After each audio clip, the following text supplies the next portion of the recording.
I'm not going to exploit for political purposes my opponent's youth and inexperience. I could have been a contender. I could have been somebody. We have great fans. I want to thank them for being here. So it's a great night for Nebraska. The Nebraska Democratic Party is not going to have a sort of, burning bush moment where everything gets turned around in one election. That doesn't happen. Welcome. Good morning, good afternoon, and good night. I'm McKoy along with Dennis P. Crawford, and you're listening to PointCounterpoint.live.com. This is a weekly program that we talk about politics, we talk about our local government, we talk a little bit about some of the social things that are going on, and let's get it started in here. All right, we're going to disagree on this, but that's okay. That's kind of what we're here for. Former President Trump and candidate for president made the comment that Haitian immigrants were eating cats in Ohio. And for some reason, this has become a big deal. And I'm not sure why it has. If we sit here and say, well, Kamala said this, and Trump said this, and Vance said this, and Walt said this, now we're talking about personalities rather than policies. But this saga continues, and you've got some updated information from at least one reputable newspaper. Well, here's my sources. The theory or the allegation that Haitian immigrants are eating pets in Ohio, it's just not true. It's just false. Just today, Wall Street Journal, this is a Republican newspaper, Wall Street Journal today, headline, How the Trump Campaign Ran with Rumors About Pet-Eating Migrants After Being Told They Weren't True. Most of the article is behind a paywall, but the headline says a lot. And then over the weekend, J.D. Vance went on the Dana Bash CNN Sunday morning show, and Vance admitted that they weren't telling the truth. Here's what J.D. Vance said to CNN. If I have to create stories so that the American media actually pays attention to the suffering of the American people, then that's what I'm going to do, J.D. Vance said. So they admitted it wasn't true. All right, let me ask you a question. On a scale of 1 to 10, how big a deal is that Vance said if I have to create stories to help the American people understand? How big a deal is that compared to all the other things we're working on? I think it's a big deal, Mac, because there's been like 33 bomb threats called into Springfield, Ohio. They've canceled classes. They've shut down schools. They've shut down universities.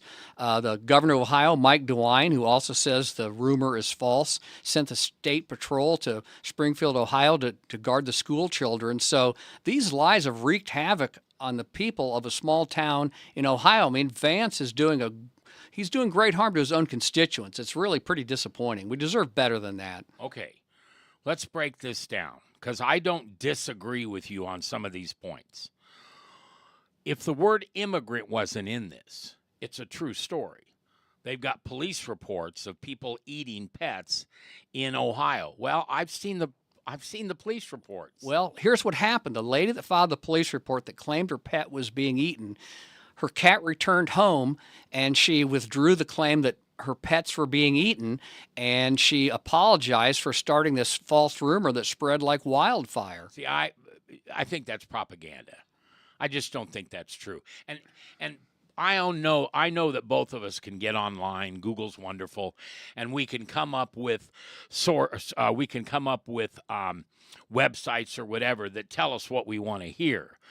But I don't believe in the propaganda part. I think that is pure propaganda. I mean, J.D. Vance is my source. He admitted he just made it up. Well, my other source is the Wall Street Journal, a bastion of the Republican media. It's a Rupert Murdoch-owned company, the same people that own Fox News. I don't disagree with those two sources, but what J.D. Vance said is no different than what Walt said, is I was in military and I was in combat and I did this and I did that. It's the same thing. Well, I mean, the lady that filed the police report, I saw it in a reputable source, withdrew the claim. But here's the big picture. Here's the big picture. The country deserves an intelligent and rational debate on the pros and cons of immigration. Trump can't do it because he can't stay on message. For whatever reason, Vance just lied about it. He's an intelligent man. He has an Ivy League education. I think we'd be better served with a rational and factual-based debate on the pros and cons of immigration. And Springfield, Ohio has a very important and interesting test case, I think. Okay, so let's talk for a minute. By the way, I'm Mac McKoy. My co-host is Dennis P. Crawford. He's a great guy, former trial lawyer, co-chair of the Nebraska Democratic Party.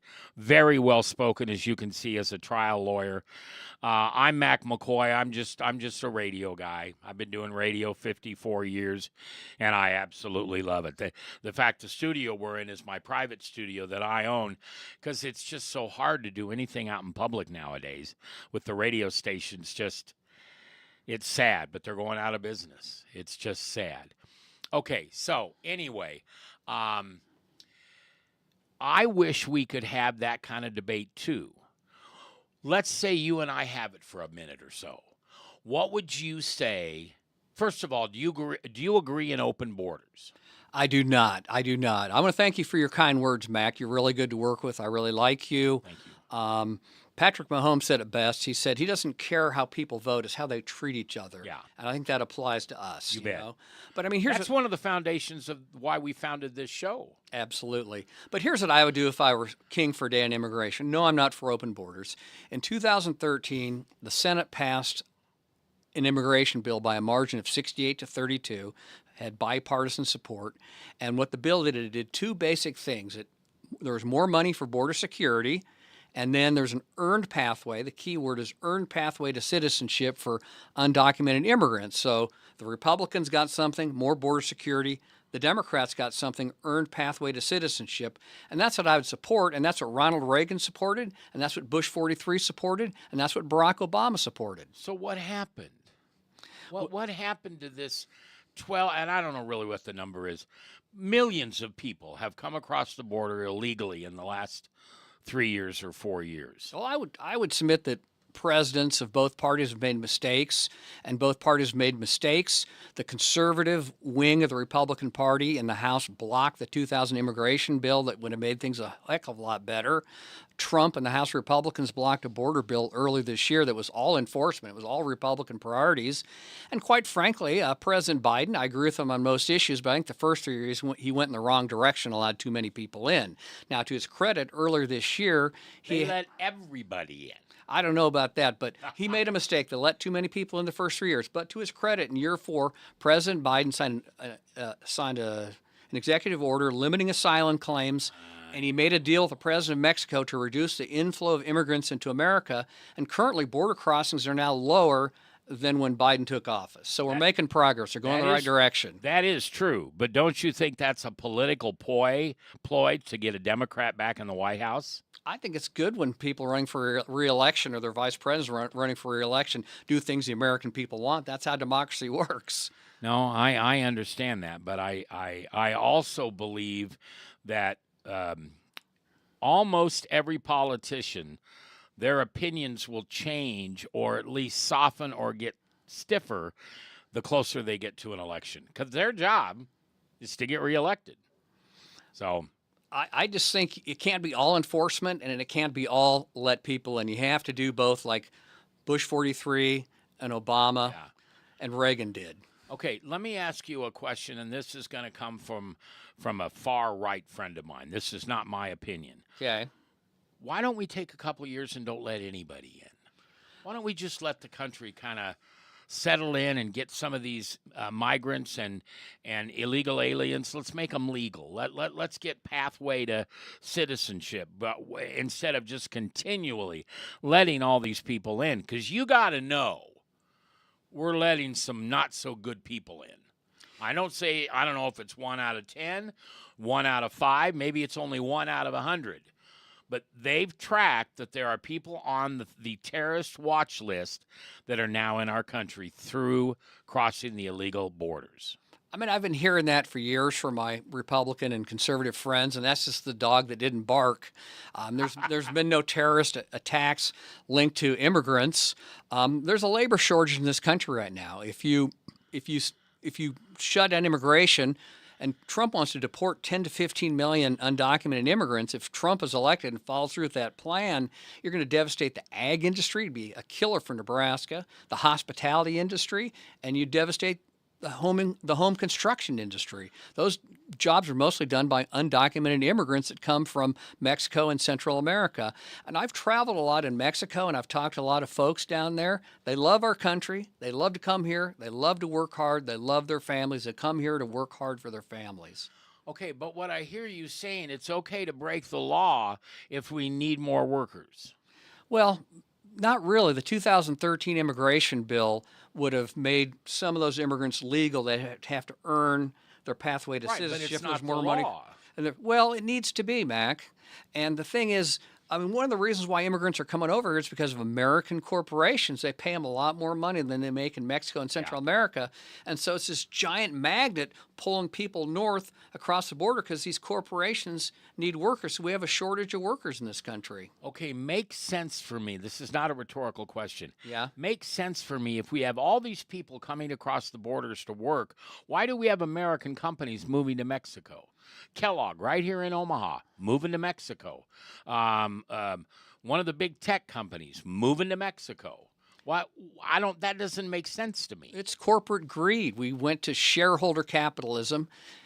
Before the 80s, it was stakeholder capitalism. The CEOs looked at the greater good of the community and say, we're going to look at the greater good of the community when we make our corporate decisions. But now it's shareholder capitalism. They're going to do whatever they can to increase the share value, and that's been very bad for the middle class of America. Well, I think of Chevron, who left California, and I think the reason that they left, I don't know this, but I think it makes sense to me that the reason they left California was because the government there, Newsom, I don't care who their name is, they want to have electric cars throughout that state by a certain period of time. If I'm Chevron, you're shoving it up my backside, so I'm going to move out of that state. Now, I don't think they're moving to Mexico. I think they just relocated somewhere else in the United States. I think that's fine as long as they stay with the United States, because I'm sure Chevron workers are probably paid fairly well. It's pretty hard work, and the work requires brain power, too. Oh, yeah. So if they stay with the United States, that's one thing. But there was a Goodyear plant in Lincoln, Nebraska that moved to Mexico. It used to employ a lot of people in North Lincoln, but it's long gone. Dennis P. Crawford is my co-host. I'm Mac McKoy. You're listening to Point Counterpoint live.com. Now, our website is not done yet, and we also do not have our call-in number set up yet, but we will probably have that next week. That's my hope, that we'll have it next week. All right, in our next segment, we're going to combine two things that have religious points and also has law and government points, and that's the Pope and abortion. We're coming back live here on Point Counterpoint live.com.